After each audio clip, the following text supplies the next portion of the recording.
wants to have some fun. From Hollywood.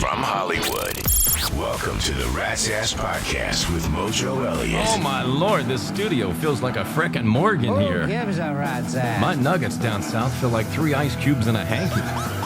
From the Mojo studio on Sunset and Vine overlooking a sea of crazy-eyed zombies, who is up for another gripping, action-packed adventure? Let's do it. Here's what's on tap on The Wrap. California's on the verge of going deeper into the bowels of hell. Is the threat of AI giving you the blues? I want you to remain calm because all is well until it begins to swell. It is time to let the dominoes fall where they may, and who gives a schlitz anyway? Another round of head traumas on the way. Fleabag's Whiz Quiz is on tap. Plus our usual lunacy and loose behavior, including TDK with an ice-cold rocktail. And I saw it on the X. That's what's happening today on the Rat's Ass Podcast for Thursday, May 21st.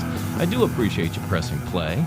This will be our last show until June 1st, when I'll be far, far away in another dimension, somewhere in the United States.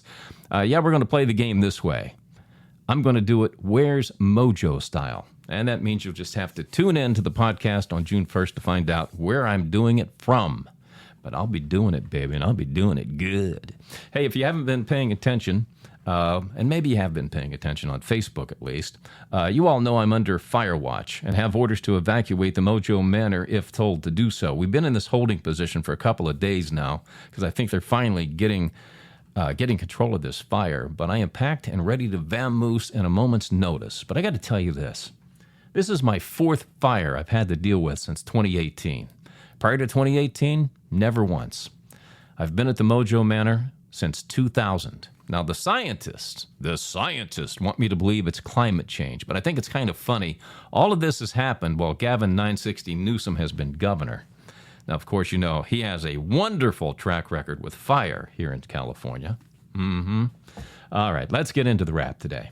If you stick around to hear our email from our Gmail segment, then you know we address a lot of relationship issues. And I want you to hear something I found that I hope will resonate with all of you. You know, one day you're going to realize that the same person doesn't come around twice in a lifetime. And by then, they might be gone. We live in a world that moves extremely fast. A world that tells you just find someone new. There's always another one. But here's a truth that most people don't want to admit. Not everyone is replaceable. Some people come into your life and connect with your soul in a way that no one else ever will. And when you lose them, that space that they used to fill, it stays empty. You're going to look for them in other people, in smiles and laughs and hugs, and it just doesn't feel quite right. But they won't be there, because that kind of connection, it was once in a lifetime. We hurt the people that are closest to us, not always on purpose, but with neglect, with pride, with silence. And we assume that there'll be time to fix it. But what if there isn't? What if the person that you hurt was the one that was meant to spend the rest of your life with? Not everyone gives you a second chance. Not everyone sticks around for you to come to your senses. Some people will actually love you deeply. Now, a lot of the email we get are from people looking for the perfect person, the perfect relationship, the kind that takes no effort whatsoever. They just want to show up and exist. Well, hear me loud when I tell you, after a lifetime of experience, those do not exist. It takes work. It takes a lot of work. Stick around for the email from our Gmail coming up. We'll get into some more good stuff today. We have ourselves a bit of a pickle here in California in regard to the governor's race. Chad Bianco, the sheriff, the Republican, who I told you I suspected was a rhino, is showing his true colors now. You see, Chad has no chance of being in the top 2 in June, which determines who will run in the governor's race in November. He refuses to drop out of the race, which means it could end up hurting Steve Hilton, the Republican candidate, the leading Republican candidate. And if Bianco doesn't drop out like now, we could end up with 2 weak-ass Democratic candidates.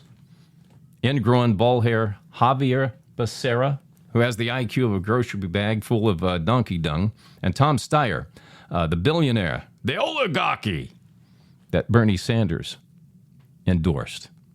The one that's against all the billionaires, the oligarchy. Frickin' hypocrite. Steyer has spent over $150 million to win a job that pays less than $225K per year. So you know there is something big in it for him. But it's clear now this has been the Democratic strategy the entire time. Use Bianco, who took a knee for BLM back in 2020. That's why I suspect he's a rhino. And he's going to split the Republican vote so two Democrats end up as the finalists for governor. That means nothing's going to change in this state. Probably only get worse. All right, there's a lot of fear surrounding AI these days because, in general, people fear what they don't understand. Now, Eric Schmidt from Google was booed at his commencement speech at the University of Arizona when he said, AI is going to be the next industrial revolution. Got booed off the stage. Now, I get it. You know, when I was starting my career, computers were non-existent, but I kept hearing for years through high school into my early years of my career that computers were going to take over and revolutionize the world. Well, they did. In fact, they ended up creating more jobs than not. So let me make this simple for you. Instead of fearing AI, you need to attack AI by learning as much as you can about AI. It's all out there for you, online. You're going to find your niche that way. That's what people did back during the early days of computers. They took time to learn, found their niche, created jobs. The advantage you have in learning about AI is there's all kinds of online courses to get you up to speed fast. When computers started becoming commonplace back in the mid to late 80s, I didn't have online courses like you do. I had to teach myself how to use a computer. Many people in my age group did. I never took a class, never had an online course. We had to buy a computer and figure it out for ourselves. I read everything I could about computers back then and applied what I could, what I understood. I got to the point where I could write a little bit of code, but then that created careers for people, code writers, because there were a lot of people who could not understand code, were not engineer types, and they had to create computers if they wanted to sell them in masses so that all we could do was just turn them on and go to work. I have a feeling AI is going to take the same kind of path computers did. First, you have fear. People get knowledge, they have acceptance, and then they execute. So how do you get over fear? You face your fears. So get out there and attack AI. Learn everything that you can. That's where you're going to find your niche. So how's that for a little bit of a pep talk for you today, huh? How about some applause for that pep talk? Yeah, I deserve some applause on that one. It's not so bad. You'll be fine.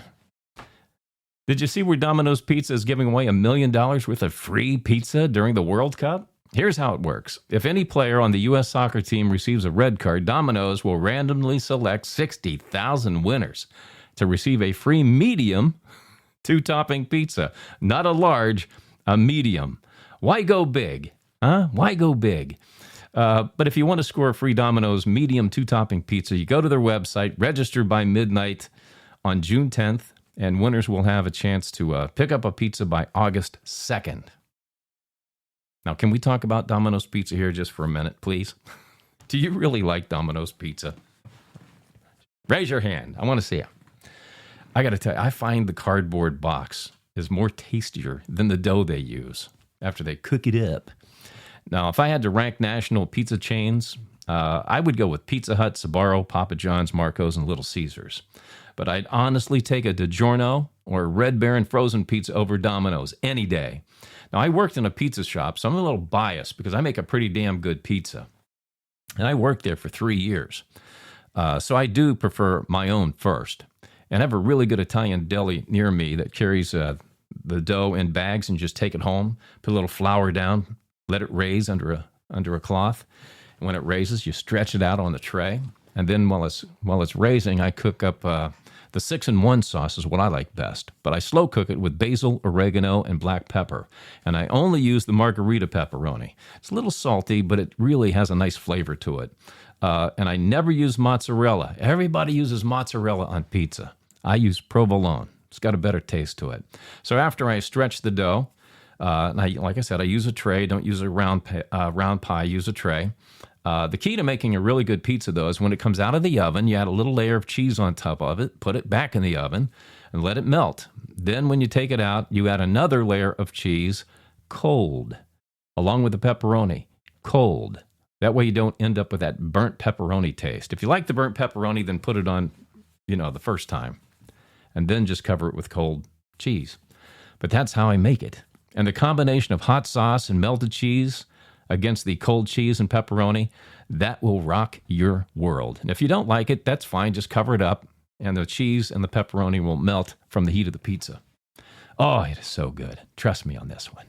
All right, this weekend will mark the official end of one of America's iconic beers. The Pabst Brewing Company is ending production of the 177-year-old Schlitz beer. Yep, it's going bye-bye. Who gives a Schlitz? No, seriously, it was a very popular beer for many, many years. The Wisconsin Brewing Company will brew the final 80-barrel batch on Saturday. They're going to be using the 1948 heritage recipe that everybody's very familiar with, and it will be available for purchase around June 27th in time for America's 250th anniversary celebration. Then it's going to go bye-bye. I don't ever recall drinking one, though. I must have at least once. I went to enough parties where there were kegers. Maybe there was Schlitz in there. But I do remember the first. We all remember our first, don't we? Mine was Black Label. It's my mother's favorite beer. I was probably around 8 or 9 years old, but I loved it. Oh, my God, it tasted so good. And I would sneak them all the time. I'd go out, mow the lawn, come in, grab a beer, come home from practice, grab a beer. Oh, it was so good. Yeah, I'm 9, 10, up to 13 years old, drinking beer. Never got drunk. It was just one beer, like a soda at that time. Then I graduated to Stroh's. I grew up next door to a TKE frat house, and that's all they drank was Stroh's. That was the choice for college crowd back in those days. Then, in the early 80s, I developed a taste for Miller High Life, the champagne of beers. Never went in for the Miller Lite or any of the light beers, but when Miller introduced Miller Genuine Draft back in 86, that's pretty much all I've drank for the past 40 years, or a Michelob Ultra as a backup. But when I do go home to Pittsburgh, there's only one beer I will touch, and that is the classic IC Light. It is the best damn light beer on the planet. I mean, it used to be anyway. But God, such a good beer, IC Light. It doesn't taste like a light beer. That's what makes it taste great. Tastes almost like, really? This is really light? You sure this isn't Iron City and IC Light can? That's how damn good it is. But all this talk about beers made me very thirsty for a good rocktail. Here is TDK to juice you up. Sometimes a simple suggestion in the studio can turn a good song into a monster. Back in the early 90s, a band was working with their new producer. They didn't completely trust him yet, but that was about to change. As the band ran through all the potential songs for the album in a rehearsal, the producer said to them, "Why is every song in E?" Their singer-guitarist condescendingly answered back quickly. He said, "Because it's the lowest note," which basically means the lower the key, the heavier the song.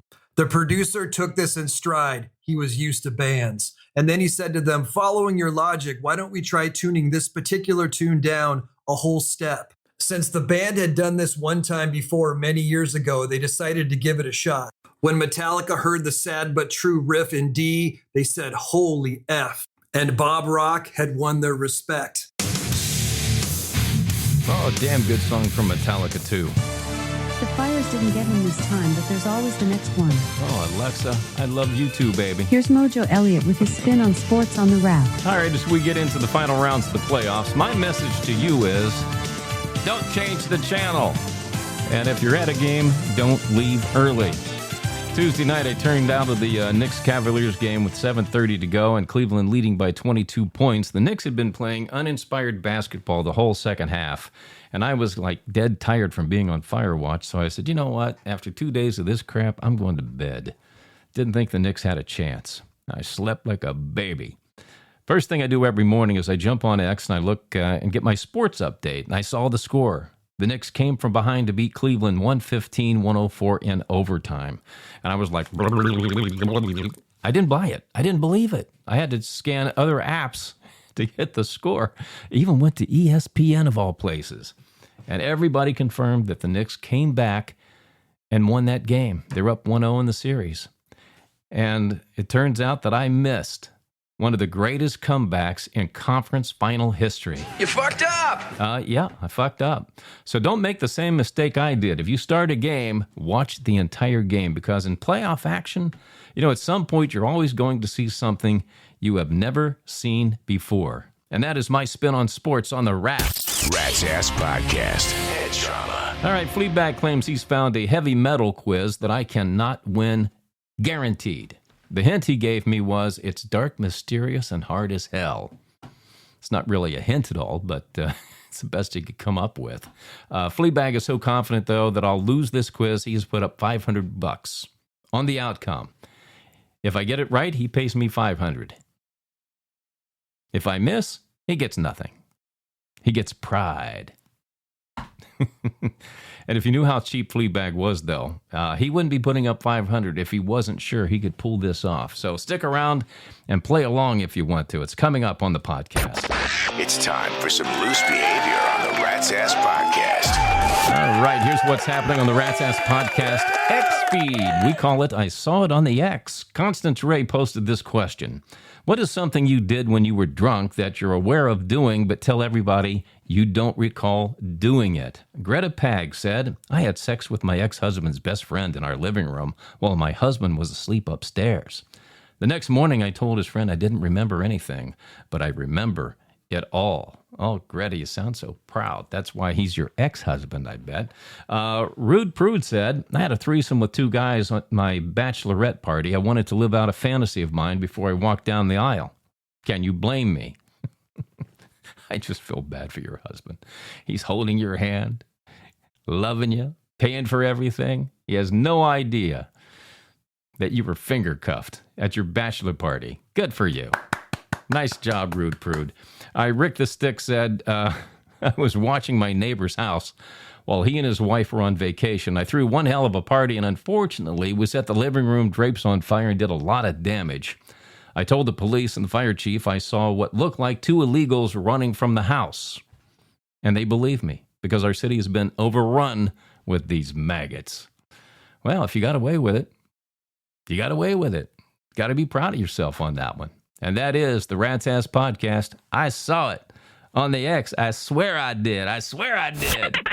Hey, heads up. Here comes your celebrity cheese. All right, the Rat's Ass Podcast TMZ block and boycott remains in effect, and we're encouraging you to join our block and boycott of TMZ because they are doing hit pieces designed to take down Spencer Pratt and help re-elect inept communist LA Mayor Karen Bass.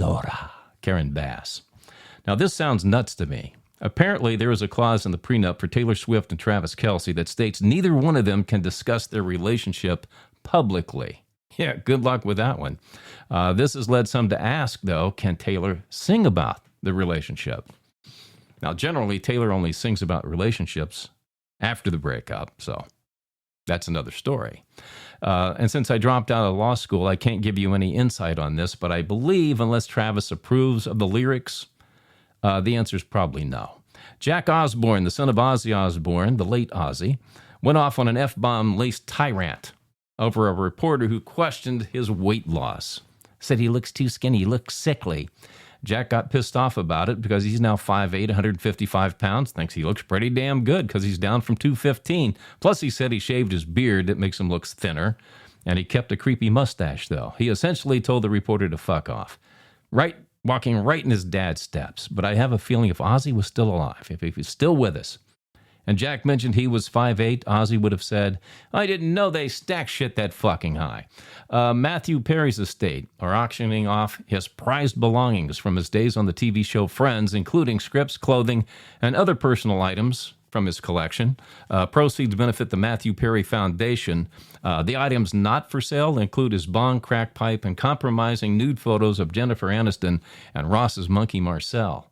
No, I'm just kidding about that. Fleabag dared me to say that stuff about the bong and the crack pipe. And whatever you do, please, for the love of Christ, don't hate Ray Romano because he makes $18 million a year in residuals from his days on Everybody Loves Raymond. But hey, let's make sure we do tax the rich. And that's a Ritzy slice of celebrity cheese for you. Who gives a rat's ass? Rat's Ass Podcast. Email from our Gmail. All right, you can send your questions, comments, and observations to my producer, Fleabag, at ratsasspodcast@gmail.com. As you know, anything goes. The more outrageous and salacious, the better, and it's always impossible to offend me, so bring it on. Charlie R., Porter Ranch, California. Just wanted to let you know that me and my family have joined you in blocking and boycotting TMZ. Well, thank you, Charlie. I appreciate the support on that. You know, it's kind of hard to get people to join you in a cause, you know, when they don't see the benefit for themselves or they didn't think of it themselves. But obviously you agree that TMZ is wrong by trying to take down Spencer Pratt with their hit pieces. Now we just need more people like you to get on board. Max B., Shelby, Ohio. Have you cooled your jets on wanting to see Trump blow up Iran? Are you now thinking a deal is a better path to end this conflict? No, my feelings have not changed, Max. You know, I really feel that if a hint of this current regime remains in place, the one that's been there for 47 years, if we don't give Iran back to its people, this mission will have failed miserably. We might have just bought some time. I think you got to take out this whole regime. Got to get it done. All right, Heather K., Macomb, Mississippi, said, I caught my husband at a movie with another woman's. Oh, my Lord, that's terrible. He doesn't know I saw him, and I haven't said anything yet. How should I approach him about it? Well, you might not like this idea, but the same thing happened to one of my morning show partners years ago. She didn't say anything about it. She hired a private detective to follow him. And it turns out he was into the old movie and a Motel 6. That's the kind of guy he was. So what she did was secretly got all of her affairs in order, found a new place, got all set up, and the day she moved out, she hit him with the Big D papers. Luke D., Marietta, Georgia, said, what is your opinion about parents being held accountable for what their underage children do? Oh, I love the idea. I'm down with it. Absolutely. I agree 100%. And I also think juveniles who commit adult crimes automatically have to spend 2 years in the U.S. military when they turn 18. How do you like those apples? Morty P., Decatur, Illinois. With all the nonsense you have to put up with in California, why do you stay in that hellhole? Morty, why do you stay in the hellhole of Illinois? Huh? You have the same nonsense I do, plus you got frigid temperatures on top of it. Now, I know you got the bears and the cubbies, but come on now. I've done this T-square comparison with California and other places that I might want to live or think I might want to go to someday, and at the end of the day, I simply don't find anywhere else appealing. Maybe it's because I've been here for over 40 years. It's hard. It's hard to relocate and start over again. It really is. Rat's Ass Podcast. Head trauma. All right, Fleabag has found this heavy metal whiz quiz ready to roll. Are you ready to go, Fleabag? All right, you're sure you're going to beat me up on this one, right?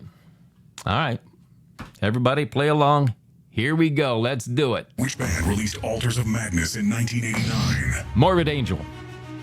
Morbid Angel. You're either real or guessing. I'm Who's real. the original vocalist of Iron Maiden? Paul Di'Anno. Paul Di'Anno. Nobody casual gets this. Which band released Rain and Blood? Oh, come on. Slayer.